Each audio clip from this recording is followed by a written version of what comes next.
If she had failed even once, if she had trusted the wrong person or hesitated at the wrong moment, the kingdom of Mysore would have been erased years before history ever remembered it, because the woman history tried to forget was standing between two empires, and both of them wanted her dead. Her name was Queen Rangamma of Mysore, a queen without a throne, a ruler without a crown, and the most dangerous strategist South India had ever seen.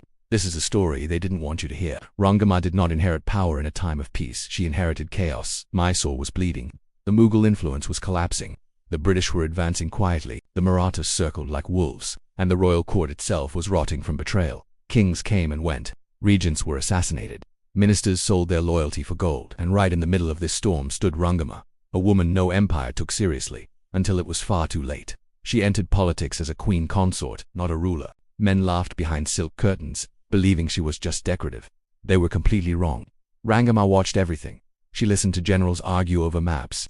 She studied enemy movements. She memorized trade routes. She tracked which nobles changed their loyalties, and more importantly, why. And when Mysore's ruler was weakened, something terrifying happened.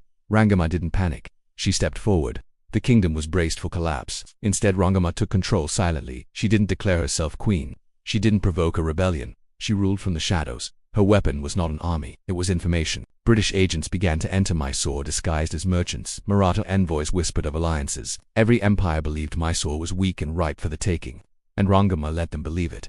She fed false intelligence to British spies.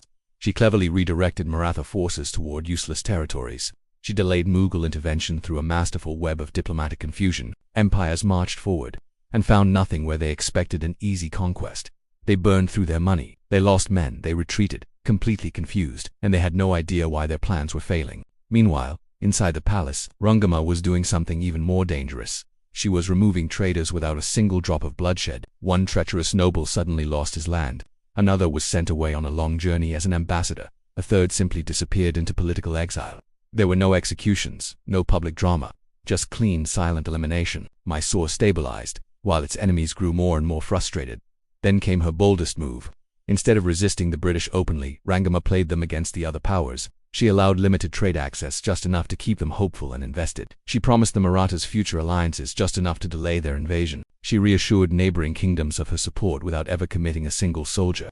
Every empire thought to themselves, she's just buying time. They didn't realize she was buying survival. But strategy always comes with a price. Rangamma knew that once Mysore became strong again, she would become a threat, not just to her enemies but to her own court. And that is exactly what happened. The very men she had saved began to fear her.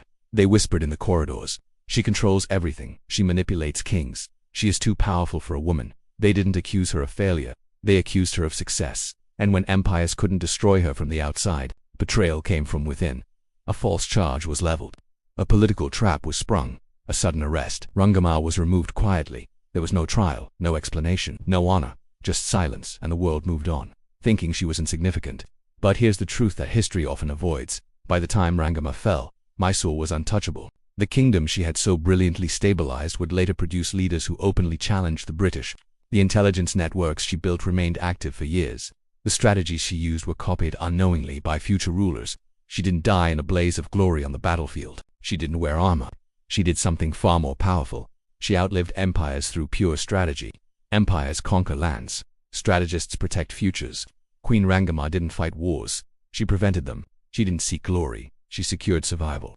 And that is why history tried to erase her. Because her story proves a terrifying truth. The most dangerous ruler is not the one who raises armies, but the one who controls information. She was never crowned. She was never celebrated, but Mysore lived because she existed. And sometimes that is the greatest victory of all. If you enjoyed this story, make sure to like this video, subscribe to the channel, and comment with your favorite topic you want me to cover next.